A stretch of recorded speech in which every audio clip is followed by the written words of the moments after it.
La question de savoir s'il faut quitter la France est une bonne question à notre avis, étant donné tout ce qui s'y passe. Alors je ne vais pas trop faire du constat, mais quand même vous donner quelques orientations.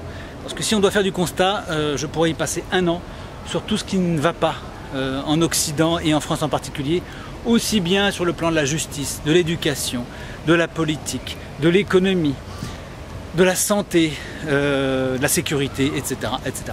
Donc là on pourrait en écrire des livres et je crois qu'il y a pas mal d'articles tous les jours qui vous nourrissent sur la situation actuelle et qui vous donnent de quoi avoir le vertige tout en ayant des frissons dans le dos. Moi je crois que la situation actuelle en Occident doit amener à réfléchir sur ce sujet et je pense que c'est une excellente occasion pour voir autre chose que cet univers franco-français ou belge-belge ou suisse-suisse ou québéco-québécois dans lequel vous vivez.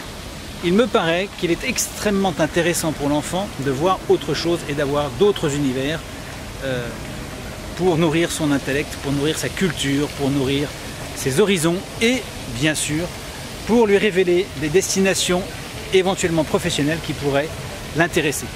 Car ce n'est pas dans votre appartement d'Aulnay-sous-Bois ou dans votre pavillon de la banlieue de Lille ou de votre centre-ville Clermont-Ferrantois ou Clermontois, je ne sais plus comment on dit, que vous allez réellement pouvoir explorer des choses intéressantes avec votre enfant. Il y a bien sûr des choses à voir dans tous les endroits du monde.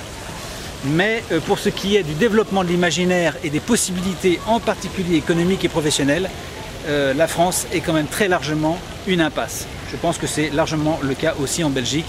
La situation est très compliquée dans tous les pays occidentaux, dans tous les pays de l'OTAN, on va dire dans le sens large.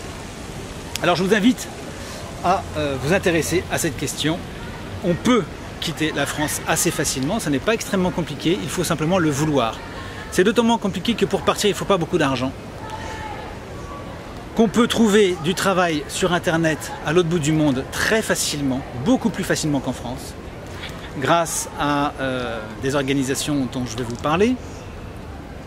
Là je suis dans le noir, vous ne me voyez plus, mais c'est pas grave, je suis toujours là.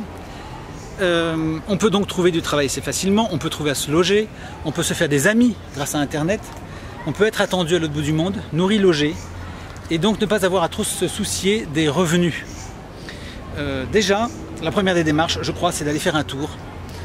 Et ça, vous pouvez le faire avec très peu de revenus. Un tour sur 3 ou 4 pays qui pourraient vous paraître intéressants dans la même région. Donc vous pourriez faire un choix déjà qui serait par exemple Amérique du Sud et Asie du Sud-Est, qui sont pour moi deux destinations phares, vraiment très intéressantes. Mais on pourrait parler aussi de certains pays de l'Est. La Russie est une destination dont on me parle pas mal en ce moment. Et puis vous avez plus classiquement l'Australie, encore que l'Australie est relativement chère. Donc là il faut se tenir au courant et savoir si on a les moyens. Quand on n'a vraiment aucun moyen pour trouver, quand on n'a pas suffisamment de moyens pour vivre, il faut chercher des destinations qui soient les moins chères possibles évidemment. Et pour ça, l'Amérique du Sud et l'Asie du Sud-Est sont fantastiques, puisqu'on peut vivre avec 5 fois moins de revenus qu'en France. Donc ça vous donne une idée de l'intérêt que présentent ces pays. Donc comment faire? Eh bien je vous en ai donné quelques pistes. Il y a des blogs spécialisés de résidents européens vivant dans ces pays. Dans chacun de ces pays que vous pouvez viser, il y a des gens qui sont installés depuis longtemps et qui vous donnent des trucs très intéressants avec lesquels vous pouvez éventuellement vous mettre en contact. Et puis ensuite, une fois sur place, car je crois qu'un voyage d'études s'impose, vous pouvez très rapidement découvrir du travail. Car en Asie du Sud-Est et en Amérique du Sud, le travail est beaucoup plus accessible qu'en Europe où tout est normalisé, il faut des déclarations préalables d'embauche, etc. Ce n'est pas du tout le cas en Asie du Sud-Est que je connais bien. On trouve du travail très facilement, moins d'une semaine. Si on cherche un petit peu, on trouve. Donc voilà, vous avez une plus grande facilité, une plus grande souplesse qu'en Europe. Par ailleurs, j'ajoute que pour les papiers, c'est extrêmement simple, puisque même si vous n'avez pas les papiers de résident tout de suite, vous avez du moins le moyen de rester sur place et puis de sortir du pays régulièrement, de rester sur place avec un visa de touriste. c'est une très bonne solution de sortir par exemple tous les 3 mois d'un pays si les visas de touristes ne durent que 3 mois. Vous passez la frontière, puis vous revenez au bout d'une semaine. La vie est si peu chère que vous pouvez très bien passer une semaine dans un hôtel. C'est pas compliqué et ça vous fait voir du pays, c'est très intéressant. Voilà, donc c'est pas compliqué, c'est beaucoup plus simple qu'on le pense. Tout est en fait beaucoup plus compliqué en Europe. N'hésitez pas à prendre un sac à dos et à partir à l'autre bout du monde en exploration. Faites les choses sérieusement. Moi je vous suggère de définir des critères qui soient de bons critères précis.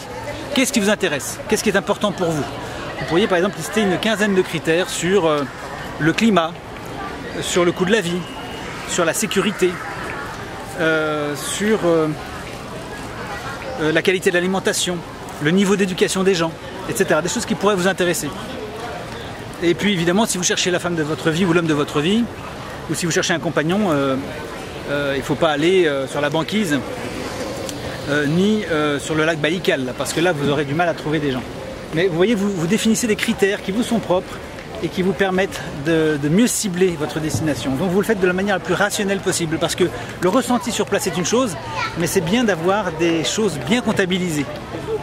Et c'est comme ça qu'on peut avoir une impression relativement fugace, mais qui devient plus sûre, plus fiable, dès lors que vous avez compté des choses. Alors moi ce que j'ai fait, c'est ce que j'ai fait. Quand j'ai décidé de changer de destination, de partir ailleurs, eh bien qu'est-ce que j'ai fait? J'ai défini des critères et puis j'ai attribué des coefficients pour chacun des critères qui me semblaient importants. Et puis comme ça, j'ai rapidement obtenu une note sur 20 et j'ai donc pu distinguer 3 ou 4 pays avec des endroits précis, avec des notes, et j'ai donc choisi la meilleure note comme premier lieu de villégiature. Et puis ensuite, sur place, eh bien, on rencontre des gens, on se fait des amis, on a invité à aller vivre ailleurs. Vous voyez, c'est le cas, là j'ai depuis 1 an que je suis où je me trouve actuellement, enfin en tout cas du pays où je me trouve actuellement, parce qu'actuellement je suis à Singapour, là. Eh bien je suis non loin d'ici. Et bien depuis 1 an, j'ai 2 amis qui m'ont proposé d'aller vivre dans leur pays et de vivre dans leur maison qu'ils n'occupent pas. Vous voyez, donc l'un est au Brésil et ça me tente beaucoup parce que le Brésil c'est une destination qui m'intéresse énormément. Non pas le Brésil dangereux, mais le nord du Brésil, très très agréable, très sûr, contrairement à l'idée qu'on en a. Donc ça m'intéresse beaucoup, j'aimerais bien les voir. Mais vous voyez, vous avez beaucoup d'opportunités tout d'un coup qui se dégagent en commençant à sortir de chez soi et en voyant autre chose. Voilà pour cette question, j'espère que je n'oublie rien. Définissez bien vos critères, votre budget, c'est pas si compliqué que ça, on peut assez facilement en France vendre des choses, n'hésitez pas à brader, ça c'est aussi un point dont je pourrais parler.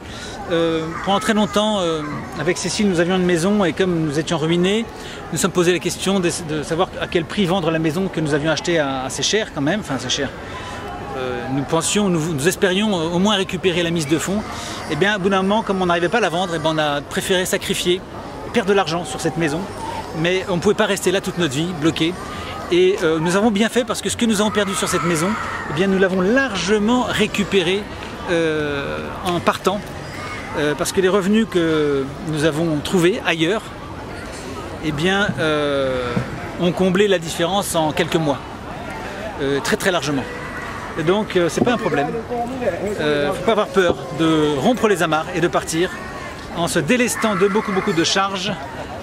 On vit beaucoup mieux. Il y a un petit bébé qui pleure beaucoup, enfin un enfant du moins.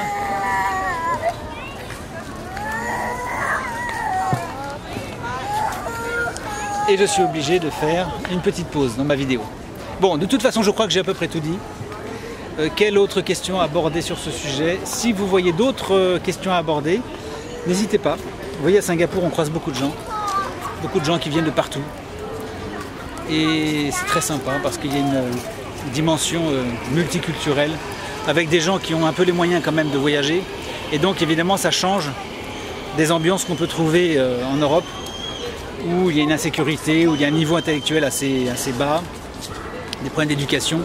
Et bien ici, là où je suis, c'est pas du tout le cas. Les pays que je visite actuellement en Asie du Sud-Est, le problème d'éducation ne se pose pas du tout. On a affaire à des gens vraiment très sympas, honnêtes. Aucun problème, je peux laisser un sac, comme je l'ai fait à l'instant dans le parc. Je laisse mon sac et je sais que dans 20 minutes, il sera toujours là. Et ça, c'est évidemment impensable en France. Ça vaut la peine de voyager, il faut le faire. Vous voyez, c'est presque une opportunité magnifique finalement que la France connaisse ses difficultés, parce que ça va vous permettre, vous, de découvrir autre chose et de vivre des choses intéressantes que vous n'auriez peut-être jamais vécues si la France, si la situation était restée stable et si la France était restée un pays de cocagne. C'est pendant des siècles, les Français n'ont pas voyagé parce que justement, leur pays était un pays de cocagne. Alors que les Irlandais, les Anglais ont beaucoup voyagé parce que leur pays était un peu difficile, ont vécu des situations économiques beaucoup plus difficiles. La France était beaucoup plus riche au XVIIIe siècle que l'Angleterre, par exemple. Et c'est pour ça que les Anglais sont massivement partis aux Amériques. Eh bien, résultat, c'est que la pensée anglaise s'est énormément diffusée et que la pensée française ne s'est pas tellement diffusée.